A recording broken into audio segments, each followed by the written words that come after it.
I got a picture of Nick Cannon as the thumbnail. I don't even know why. I play too much. Nick's done. Nick is done. He got put in his place, and it's a shame. They gave him the old Whoopi Goldberg. So Nick's done. He changed his whole tune. Now he's just doing rap gifts or something. But yeah, back on What Do, got some Richard McCombs, What Do, Faith Diaz, What Do, Josh Patzik, What Do.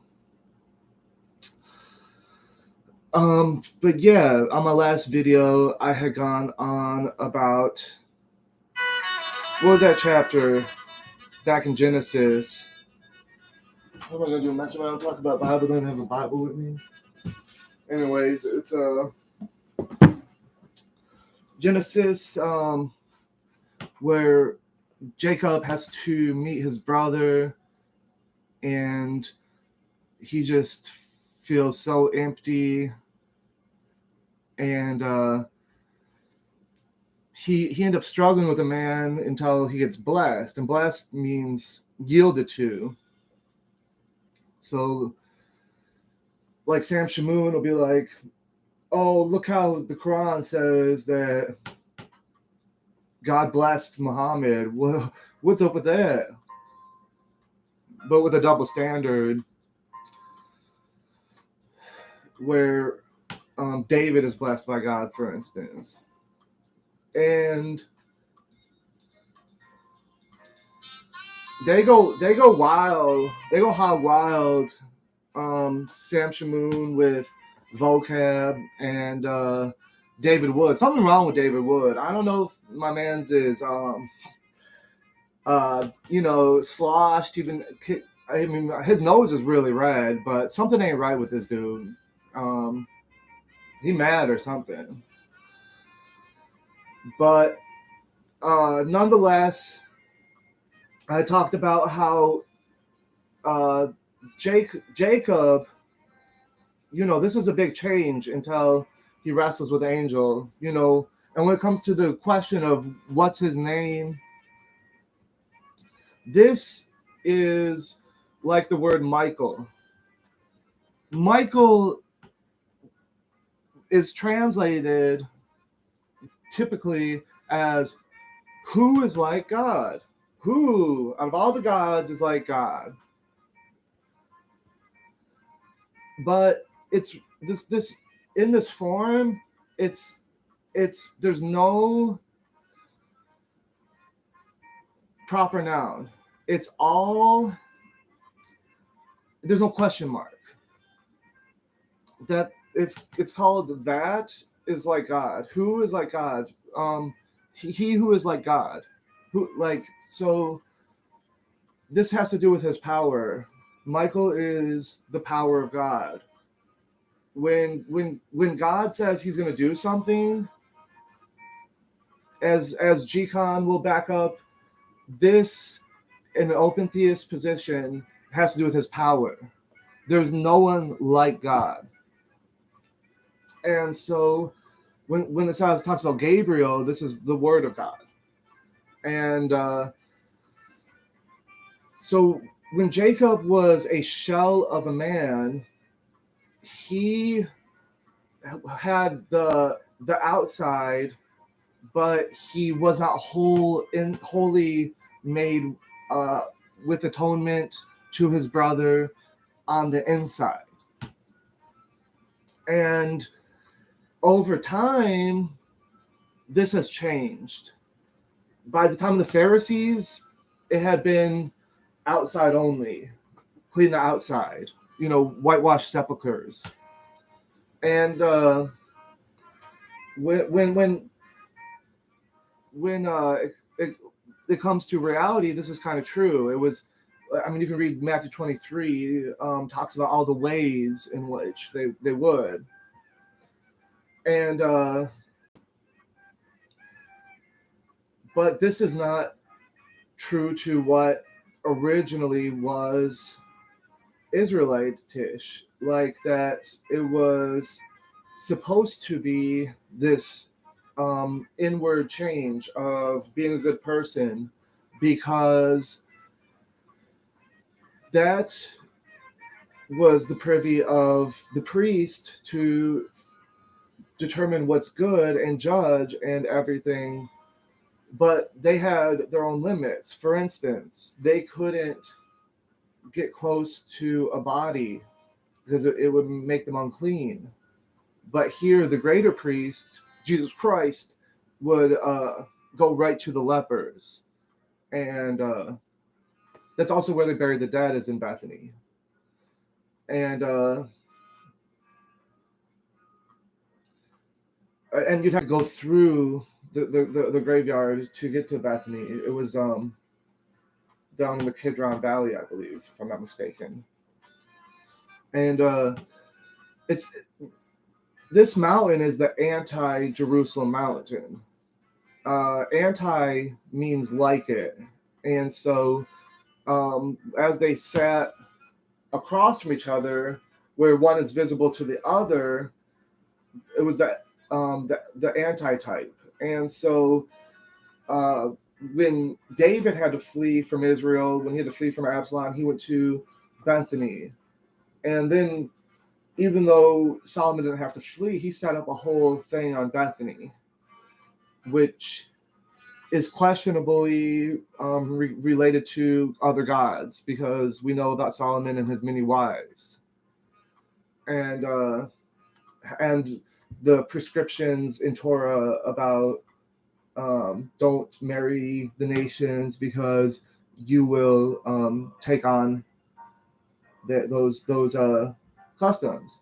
So you have one, there is no guile, one for whom there is no guile, John 1:30 something or other. I'm tripping. I'm thinking it's John 1:40 something. But you have this condition where somebody who's clean on the inside, is good. And so we've taken this word manna and ran with it. Manna is a description of this shell of a man. And in English, when we say man, we're only talking about the shell. It's as if there's no integral value. And the word manna, like when I was saying about Michael, that like it just means that who, there's no descriptor, there's nothing proper. It's the most generic and meaningless term. It's like one that doesn't have a name. So Jacob didn't have a name. I mean, he was physically there, but he was still under, even though he had the blessing, even though his birthright, morally he couldn't be right until he was purified on the inside and blessed. And so he bowed 7 times. So he gave up the blessing first and struggled to get the blessing. And this is the blessing of his brother, because he had already got the blessing from his father. So he already had the blessing, but just in terms of holistically, to make his brother whole, he'd have to get his agreement. And agreement is ultimately the crux of the matter when it comes to 1 Corinthians 5, I believe it is, where it says, why do you go to the law with your brother? To resolve these. And Jesus, and I don't know, Matthew 18 or something, he's saying, go to your brother and tell him your grievance before you go to anybody else. And you go back to like Matthew 5, I think it is, where he says, make amends with your brother on the way to court. That way you've gained a brother, because if you get a judgment, you're gonna have to pay every penny. You're gonna have to spend the last day in jail. You're gonna have to spend that the very full amount of the fine, and it's whether you want to or not. And so when it comes to these brothers, they have the same father and mother.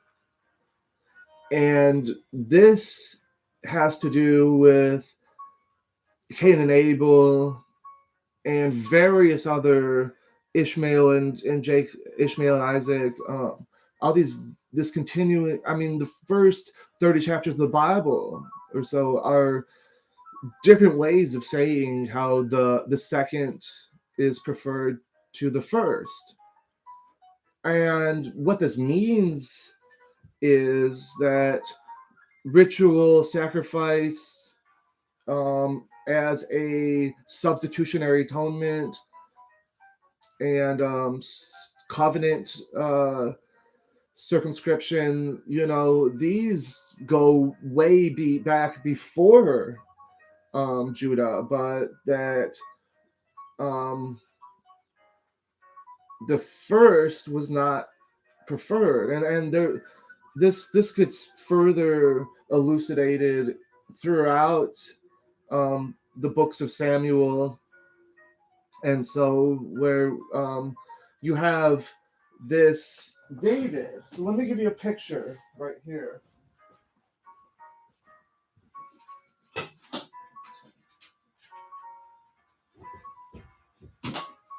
I have these pictures from National Geographic, but you have pastoral nomads. This is from way into Asia. This is from Far East. This is where, they have the last of the Asian lions.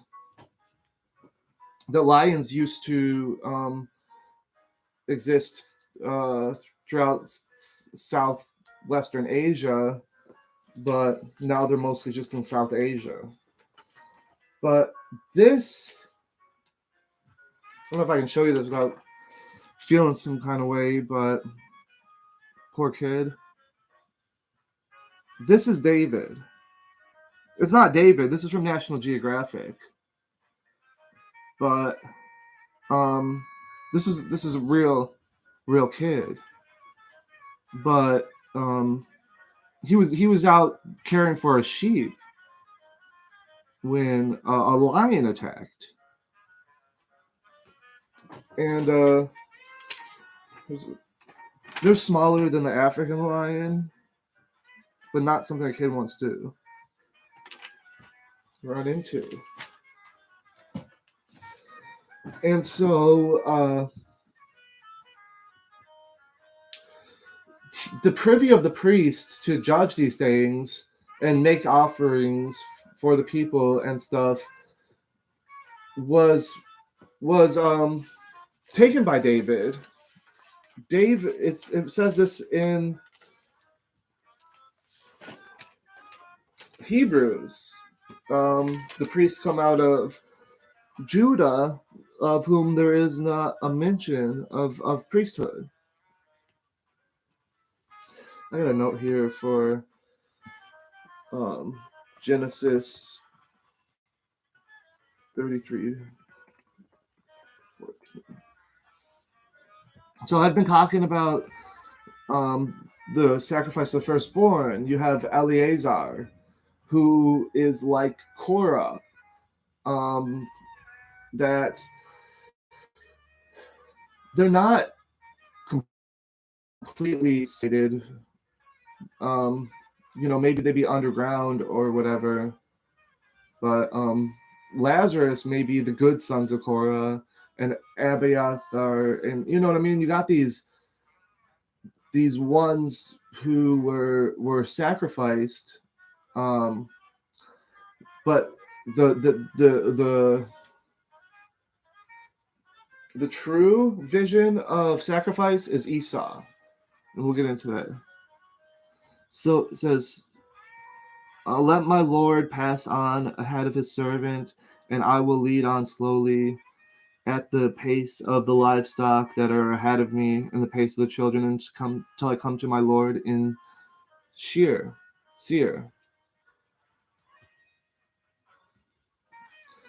And this is down where David is from. When you go to 2 Kings 3:9, it says, "So the king of Israel went out with the king of Judah and the king of Edom." So they were all rocking together. And what we have is several mentions in history and biblically of all of the males of Basra, let's say, being wiped out. And when you got cats like Ezra, that, if you ask me, which you didn't, I'm gonna get crazy and I'm gonna say that he reworked Genesis, early chapters. And this is the tricky part about it, is when they rework things, they often added stuff to the beginning, the middle, and the end, that there's no clear delineation. You'd have to know the ideas in place to know which source or of the document hypothesis you'd be coming from. And that's why Ezra, regarding Basra, didn't mention Idumea, because if cats like Ezra that think that because Ishmael was not the son of Sarah, he's therefore not a child of Abraham, you get into this problem with Idumea where they don't have a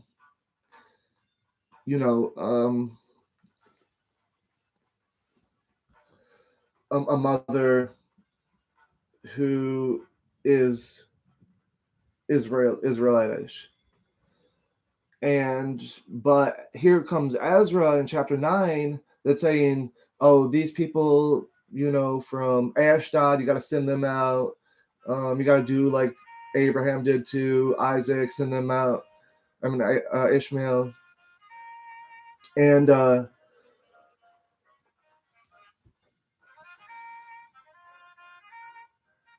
it's very confusing, because every mention biblically I'd say 4 out of 5, when they compare Judah to Israel, they'll make Judah the firstborn, like even in Luke, I think, with the prodigal son. And it's somewhat confusing because it's not true to history, but it's not supposed to be completely historical, because you have heavily influenced in it, heavily writing Samuel, Kings, all that. Deuteronomy is the Deuteronomist. And much like the New Testament, is historicized and giving historical reality to something biblically and didactically. And so, but they're not always one for one. It's not like you can just know that this is from God and it's clearly demarked,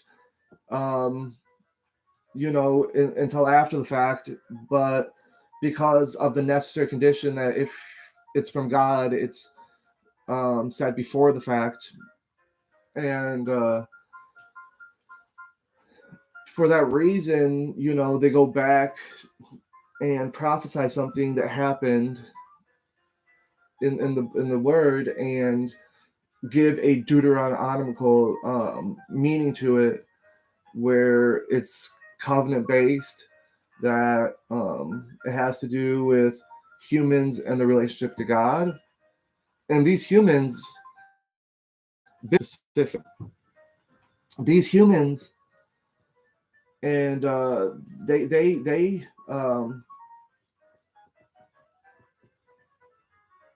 went through all these different things. Like when they're in the desert, God's in the desert. When they're in Egypt, God's Egypt or something. No, I wouldn't say that. But he came down to Egypt or something. I don't know. But when they go into battle, God goes into battle. And when they write down words in a book, God wrote down those words in a book. And when God is in the temple, they got the temple now. And when God remembers, they remember. And so there's no reason biblically to think that God is anybody but them, that God is Israel, because they have no power that they're sacrificing to, as the nations would. And this has to do with human sacrifice of the firstborn, something that's explicitly mentioned in Exodus 13 and again in Deuteronomy, but it's mentioned explicitly in Genesis, where Isaac is taken up on the mount for the sacrifice. But the distinction is the redemption. And that redemption is what I was talking about in the Passover in my last video, but is also the way of Esau, because Esau blessed Jacob. So, because Esau became his servant. So, in the Messianic age of David, that they were all put to the sword, and they become under the auspices and tutelage. So they're kind of the one. They're the same family, but this group beats up on the other group, and it's all reversed, because Judah wasn't originally. It wasn't until Ezra made 13 tribes that because technically there's 13 months, but there's really not annually. So you end up having this 12 but 13 idea, and because Joseph, he had sons that didn't have the same mother. So if we're going by this mother belief that Ezra seemed to have, then, but he seemed to not in chapter 9, where somehow Edomia is not mentioned except in First Esdras. If you go to First Esdras, then absolutely it's mentioned. And I believe that First Esdras is the original, that they made Ezra and Nehemiah out of First Esdras by Hebraicizing it. And they Hebraicized a lot. People like Jerome and all of them. He was on the shoulders of Theodotion and Origen and all of them, Hebraicizing the Greek Old Testament. And so Esau is the sacrificial goat, because he is the scapegoat, that he didn't do wrong to Israel, but they believe he's like Reuben. He decided that because his birthright was stolen, he's going to get around and get the next birthright. That if he's having more progeny from his mother, so this idea of Reuben is kind of the sin of Esau. And this is why maybe Dan is not given a place in the world to come, because in Revelation, because it became thought that this is Reuben Reuben's posterity in the form of circumventing and undermining the rulership of Judah, for instance. And but the thing is this is the story of David, the same as the story of Jacob, is somebody who was like a sheep but decided to be a goat. And so it has nothing to do with bloodline. And in fact, most of the Bible, when it talks about all this stuff, isn't even about bloodline to begin with. There is nationhood, and the nationhood is how things are defined, because even before the scatterings, there was prophets like Isaiah who would talk about the scatterings and the diaspora. Like, for instance, you would have this First Peter 1, James 1, John 7:35, this idea that out in the nations there are people that are still adhering to these beliefs. And it's all about identification. If you identify as Israel, you're Israel. And how do you identify that is to be, good on the inside. But because you say you see, if you had said you were blind, then there'd be no fault in you. But because you say you see, the meter you judge others will be met to you. And for that reason, the day of the Lord was supposed to come on the nations. Ezekiel, I don't know, 13, Isaiah 25, I don't even know. But there is a switch that happens, and they redo a lot of things. And because you have like Genesis 32:22, you have 23 if you read from the MT, that you have the 11 before Joseph was born.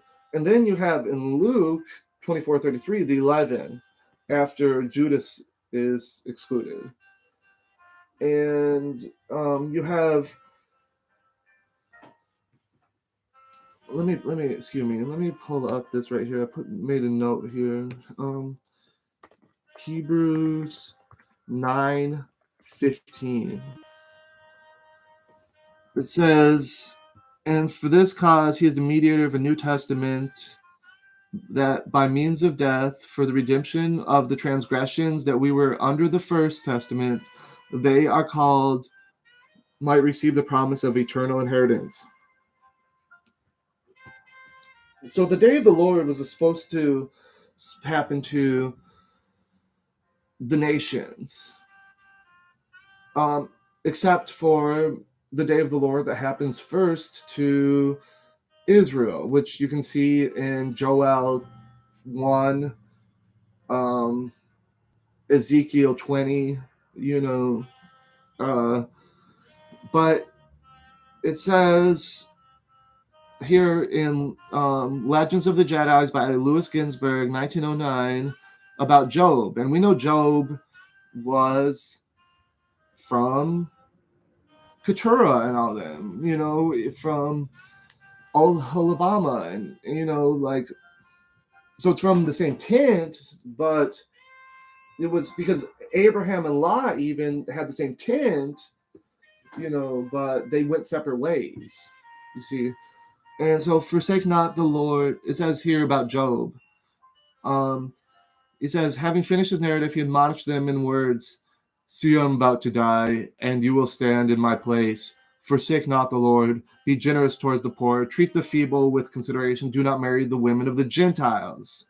So it's not Israel that is the Gentiles, because this is an Idumean. a proto-Idumean from Uz, done by Basra. And matter of fact, when Abraham, Moses, and Moses is supposed to be a cut to the Levitical system because Moses wasn't a Levite. I mean, he was a Levite, but he wasn't Aaronic. So he is a cut to the Aaronic priesthood. He wasn't supposed to talk because he said he couldn't, and God said he talked for him through Aaron, but then Moses does all the talking. You see, so look at Elijah. You know, he's against the priesthood. The priesthood, you can go through Isaiah and all them. Talk about how wicked the priesthood would be. Jeremiah and how they'd get, wiped out. And I don't know if this comes from the Maccabean era, such that you do have priest kings that aren't Aaronic, so, and then they prophesy all kinds of things. And you have, like, the first chapter of Habakkuk, Daniel 7:13, all these, I think Daniel 2:44. You have all these places talk about the eternal kingdom that has no end. I think this is from the Maccabean era, as they, hit their peak, and then they started to lose again. I mean, because it couldn't last forever because they were against all the nations, and they weren't always, because they had the Ptolemies on their side, but then they had to get with the Parthians or something along those lines, the Achaemenids. And anyway, I'm going off on a tangent and digressing, but we just read from Legends of the Jedi by Louis Ginsburg, talking about how Job said, "Do not marry of the nations." Now I'm in Ezekiel, and I'm at chapter 12. I just wanted to show you something right here that is going to come up later, so put a pin in, please, in verse 5, chapter 12, verse 5. "In their sight, dig through the wall and bring your baggage through it." And then it's at verse 16, "But I will let a few of them escape by the sword from famine and pestilence, that they may declare their abominations among the nations where they go, and may know that I'm the Lord." And so tell the nations is going to serve a purpose. That's not why I had you pin it. So roll up 12 more chapters, and we're at Ezekiel 24:7. It says, "For the blood she has shed is in her midst. She put it on the bare rock. She did not pour it in the ground to cover it with dust." And when we go up to verse 22, it says, 24:22, "And you shall do as I have done. You shall not cover your lips nor eat the bread of men. Your turbans shall be on your heads and your shoes on your feet. You shall not mourn or weep, but you shall rot away in your iniquities and groan to one another." And then you go down to 26, it says, "On that day a fugitive will come to you to report to you the news." So that's why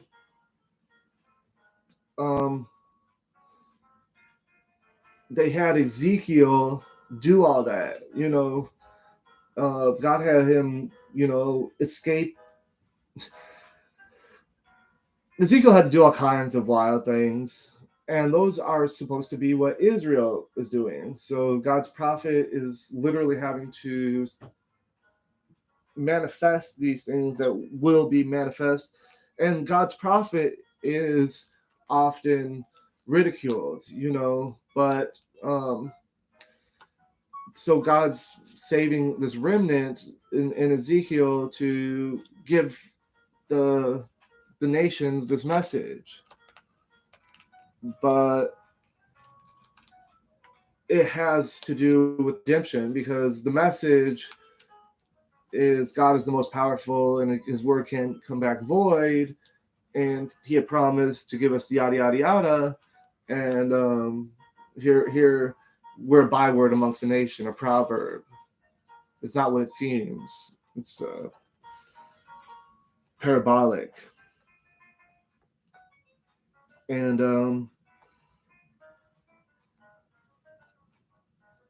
so it's a right here in 25 verse 7, therefore behold, I've stretched out my hand against you and will hand you over as plunder to the nations. And this is to the Ammonites, who in Hebrew aren't called Ammonites. They're just called the sons of my people. And I will cut you off from the peoples, and I will make you perish out of the countries. I will destroy you. Then you will know that I am the Lord. Thus saith the Lord God, because Moab and Seir said, behold, the house of Judah is like all other nations.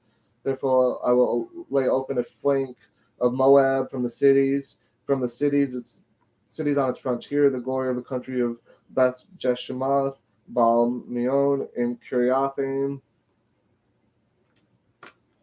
Isn't Kiriathaim Hebron? I don't know. I'm probably getting twisted. But they were a settled people.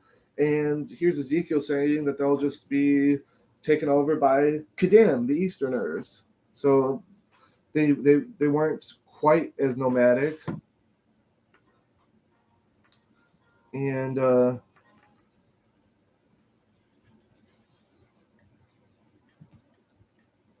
what do I have here? Well, up to chapter 26, verse. But I mean, I wanted you to notice how in 25:7, stretch out his hand, just like Isaiah 25:11, like a swimmer, and I will cut you off from the people.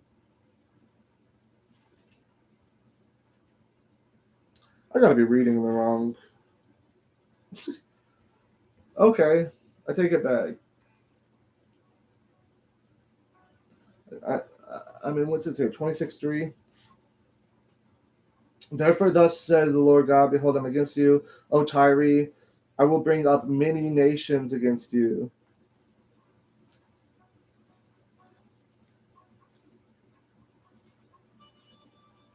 Chapter 5, or chapter 26, verse 5.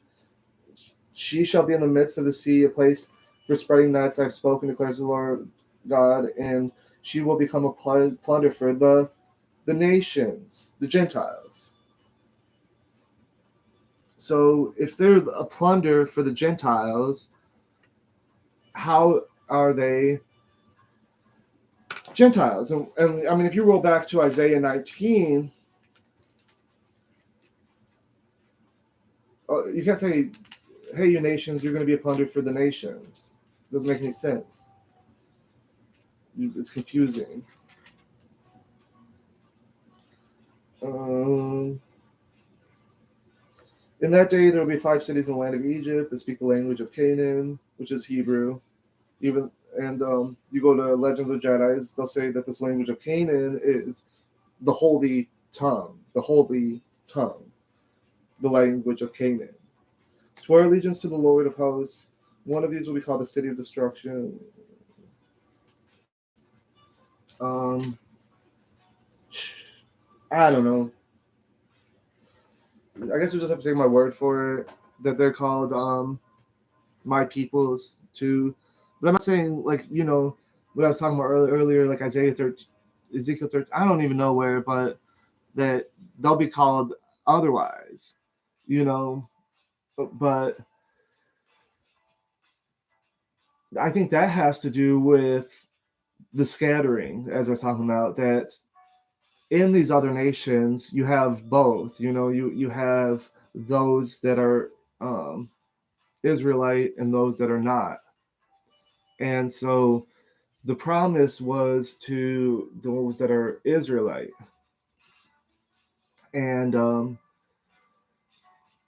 through Israelite history, before the redactions done by the priestly source and everything, uh, sacrifice of the firstborn is certainly hinted at in Exodus 13. And of course, the story of Isaac and stuff. But then they end up doing it all that too. So-called Israelite that worship the true God, they say they worship the Baal. But this is misleading. Oh, they were doing it to Moloch. This is misleading. Because Moloch means king and Baal means Lord. And this is in the Canaanitish tongue I was just talking about. And so you're not going to understand any of this by thinking of these things as proper nouns.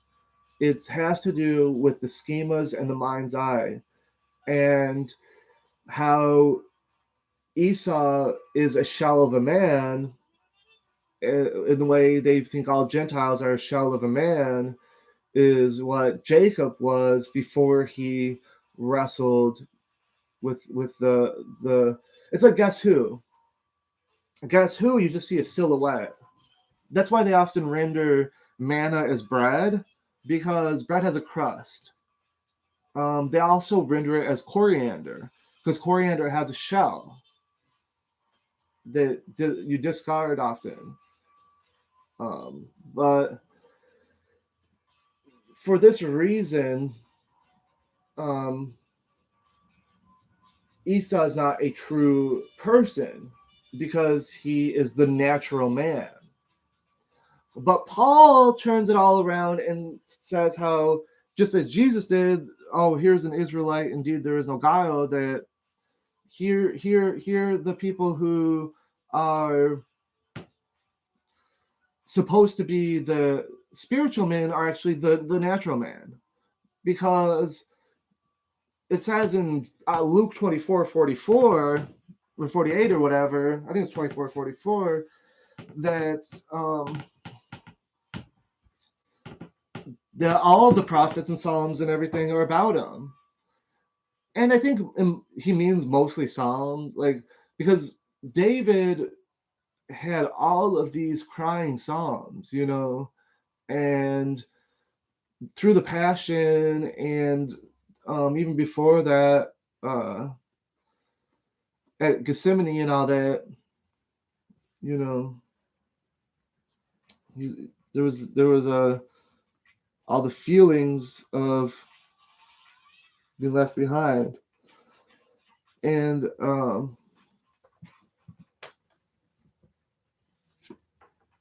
sorry, excuse me. And so I pulled up all kinds of verses